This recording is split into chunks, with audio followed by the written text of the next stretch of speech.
សុំពេលមើលថែខ្លួនឯងគេតែងនិយាយថាការមើលថែខ្លួនឯងគឺជារឿងដែលសំខាន់ពាក្យនេះសម្រាប់ខ្ញុំគឺត្រូវម៉េចហ្មងមានជាការបិទសក់ដើម្បីថែសម្រស់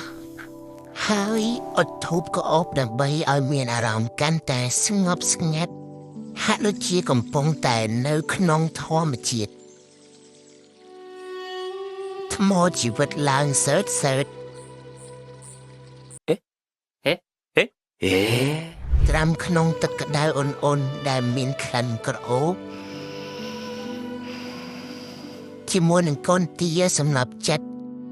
ហើយស្រួលខ្លួនបើទោះបីជាយើងនៅសល់ការងារច្រើនដែលអត់ទាន់ហើយក៏ដោយកុំខ្វល់យើងទុកវានៅម្ដុំសិនផឹកតែស្ដាប់ភ្លេងបន្ធូរអារម្មណ៍តាមចង្វាក់បេះដូងជីវិតកាន់តែមានន័យស្រួលខ្លួនណាស់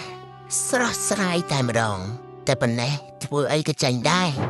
ការងារនៅសល់ក៏ដោយថ្មីក៏ដោយចូលមកឲ្យស្បៃហ្មងចង់និយាយចឹង